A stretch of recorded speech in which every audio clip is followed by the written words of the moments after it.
할렐루야, 할렐루야. 오늘과 내일만 할 수 있는 인사가 있습니다. 내일이 지나면 하지 못하는 인사. 우리 메리 크리스마스로 우리 주님 오심을 기뻐합시다. 메리 크리스마스. 사람은 말을 하기 전부터, 말을 할 때부터 노래를 하는 것 같습니다. 한참을 대한민국을 트롯 열풍이 불었죠. 자, 이게 부산에 있을 때 대구에 종종 오면 참 믿음 좋으신 권사님 어머니께서 그렇게 트로트 얘기를 하시더라고요. 저는 영웅이 누군지 몰랐습니다. 그게 누굴 말하고 하는데 참 이 들어보니까 이 트롯 가운데 어떤 가사의 내용도 있고 한 인물의 스토리가 있으니까 들어줄만 하더라고요. 어떤 인류학자, 언어학자들은 인간의 언어의 태생 이전에 사람의 노래가 있었다고 추정하고 있습니다. 왜냐하면 그만큼 이 노래만큼 사람의 심정을 담아낼 수 있고 강력하게 전달할 수 있는 수단은 없기 때문입니다. 주님의 오심을 기념하고 주님의 오심을 기다리는 이 시즌에 하나님의 말씀을 자세히 묵상하다 보면 우리 주님의 오심에 대하여서 이 사람의 마음과 사람의 뜻을 가장 잘 전달할 수 있는 노래로서 찬양으로서 표현될 수 있는 것을 우리는 살펴보게 됩니다. 오늘 우리가 함께 살펴본 이 말씀에서는 두 여인의 노래가 나옵니다. 먼저 첫 번째는 이 엘리사벳의 노래입니다. 우리가 읽지는 않았지만 오늘 말씀 앞편에 이 예수님의 어머니 마리아가 처녀의 몸으로 잉태되었음을 들었고 천사에게 들었고 다른 복음서 말씀과 조합해 보면 장차 그렇게 태어날 사람이 바로 하나님의 아들 메시아라는 사실을 알게 되었습니다. 처녀가 잉태되었다니 남자를 알지 못하는 사람이 잉태를 한다는 것이 얼마만큼 당혹스럽고 얼마만큼 참 놀랍고 힘든 일입니까? 근데 그때 앞전의 말씀을 살펴보면 천사가 이렇게 말합니다. 누가복음 1장 36절 말씀. 보라, 내 친족 엘리사벳도 늙어서 아들을 배었느니라. 본래 임신하지 못한다고 알려진 이가 이미 6달이 되었나니 대저 하나님의 모든 말씀은 능하지 못하심이 없느니라. 어떻게 보면 자기보다 더 황당한 경우, 친족 가운데 원래 임신하지 못하던 엘리사벳 할머니가 계셨는데 그녀가 임신되었다는 소식을 듣고 마리아는 한 걸음에 이 시골 한적한 그 지역에 있는 엘리사벳의 집으로 방문합니다. 거리를 추정해 보면 한 3일 정도 되는 거리를 이미 잉태된 몸으로써 이 여인이 자신이 임신되었다는 것을 느낄 수 있는 시기는 한 9주 정도 지난 그런 타이밍이라고 추정할 수 있습니다.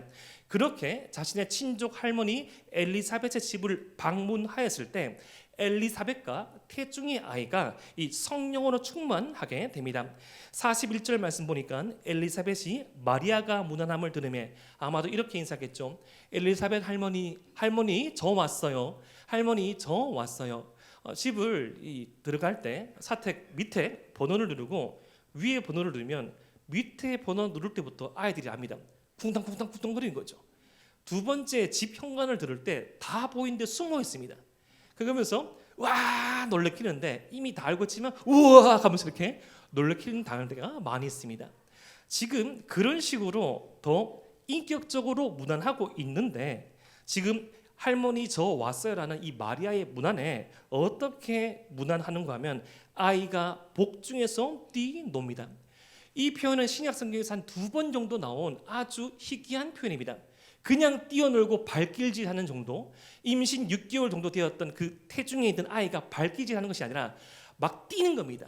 점프하면서 기뻐 뛰며 춤을 추는 건데 태어난 아이가 아니라 어머니의 뱃속에 있는 아기가 주님을 영접함으로 사람으로서 처음으로 주님을 영접함으로써 이미 아직 태어나지 않은 태중에 있는 아이지만 주님을 영접함으로써 기뻐하며 그로 더불어서 그를 임신하고 있었던 이 엘리사벳 동안 찬양을 합니다.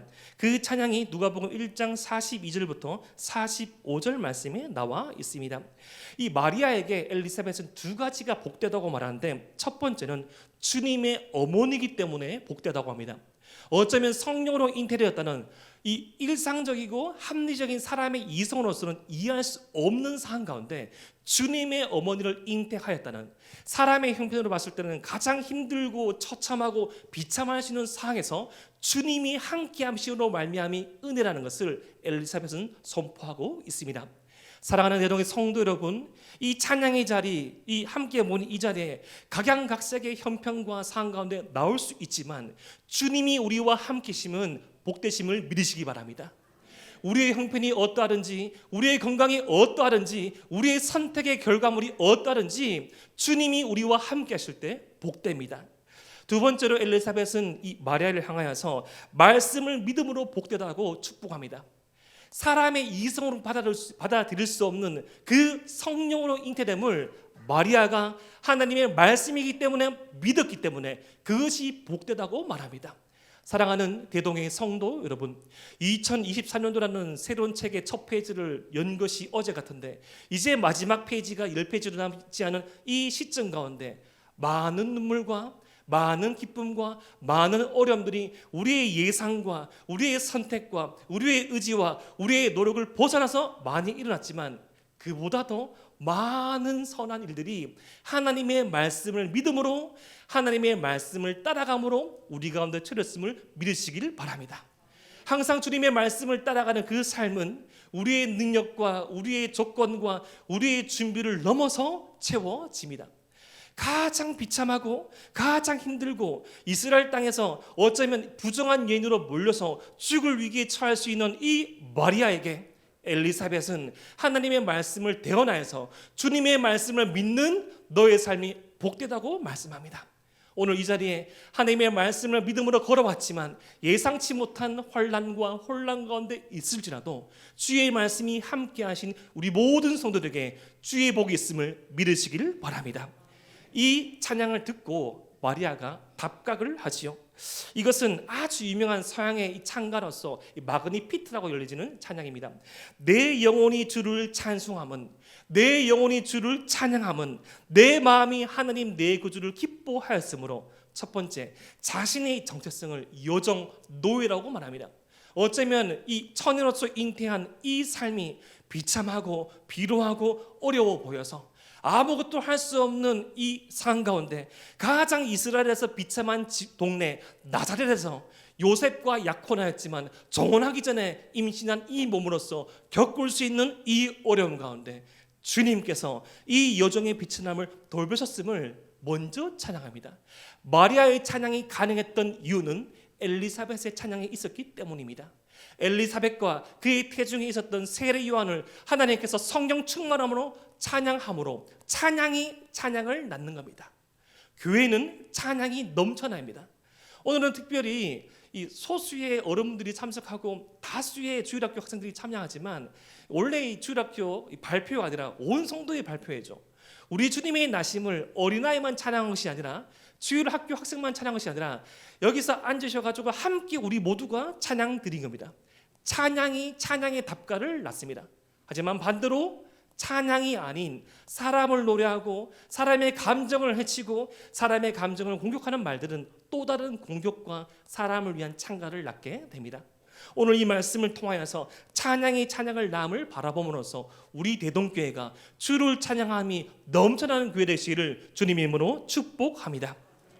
이렇게 찬양을 할 때 저는 한 인물을 또 생각해 보았습니다. 아직 태어나지 않았지만 그 뱃속에 있던 세례 요한. 기독교 이 생명, 기독교 윤리학에서는 이 수정되고 난다부터 생명으로 취급을 합니다. 한 0.6세, 0.5세 함께 찬양하고 있습니다. 그러니까 오늘 이 말씀은 이 유아 그리고 마리아가 10대 중반이니까 청년, 그리고 엘리사벳이 장년 혹은 노년, 전 세대가 함께 찬양하고 있는 것입니다. 하나님의 은혜를 기억하는 인생은 모두 다 찬양합니다. 하나님의 은혜를 깨닫는 이에게 찬송은 당연한 것입니다. 2023년 우리의 생각과 기대와 우리의 어떤 예상과는 달리 더 많은 좋은 일들이 일어날 수도 있고 내가 한 것보다 더 많은 것들로 채워질 수도 있고 예상치 못한 어려움과 위험과 위기 가운데 처할 수 있지만 우리 모두가 하나님의 은혜 가운데 있으므로 주님을 찬양하기를 주저하지 않는 저와 여러분 되시기를 주님의 이름으로 축복합니다.